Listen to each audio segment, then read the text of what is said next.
Assalomu alaykum hurmatli tumandoshlar va tumanimizning mehmonlari.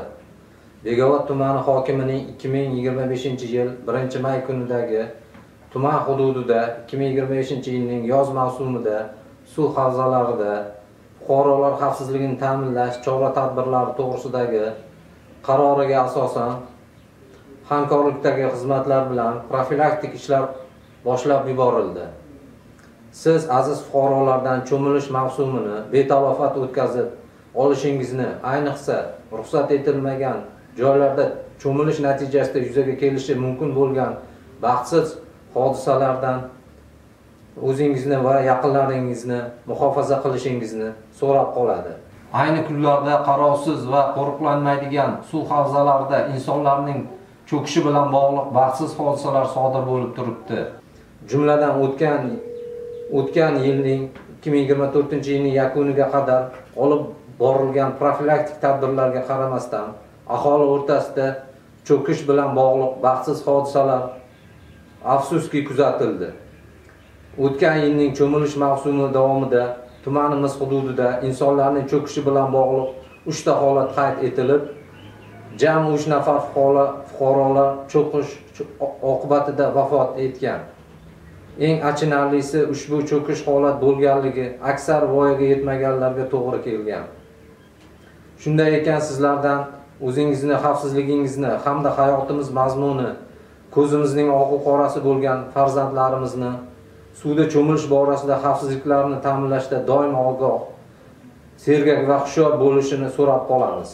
Shu bilan birga barchangizdan quyidagilarga rioya qilishingizni so'rab qolamiz. Cho'kish bilan bog'liq hodisalarning yuz bermasligi uchun avvalambor cho'milish qoidalariga qat'iyan rioya qilish lozim.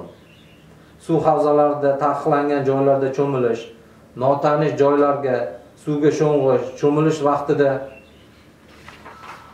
bolalarni qarovsiz qoldirish, sovuq suvga tasodifan tushgan inson cho'kib ketishi mumkinligini unutmaslik kerak.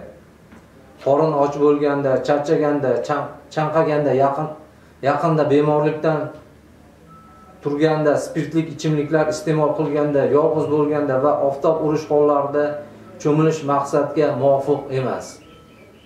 Agar suv havzasining chuqurligi holati noma'lum bo'lsa, bunday joylarda cho'milmaslik kerak.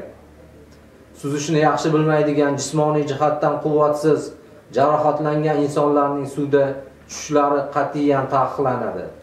Sun'iy suzish havzalarida cho'milishdan oldin suzishga boruvchilar zaruriy ko'rsatmalarga amal qilishi va albatta maxsus kiyim, rezina qo'lqop, cho'milish kiyimi, rezina oyoq kiyimi, ko'zoynaklardan foydalanishi lozim. Suv havzasiga tushganda quyidagi jihatlarga e'tiborli bo'ling. Basseynlarning kafellari sirpanchiq bo'lsa, bu suvning eskirganligidan dalolatdir. Bunday havzalarda suv har 3 kunda almashtirib borilishi lozim. Ota-onalar o'z farzandlarini aslo kattalar uchun mo'ljallangan suv havzalarida cho'milmaslikka yo'l qo'ymasliklari lozim. Sovuq suvda cho'milish qo'l va oyoq tomirlarini tortishiga olib kelishi mumkin. Suvda cho'kish va boshqa ko'ngilsiz holatlar sodir bo'lganda 101, 112 va 1050 qisqa raqamlar orqali xabar bering. Unutmang, o'zingiz va yaqinlaringizni salomatligini o'z qo'lingizda. E'tiboringiz uchun rahmat.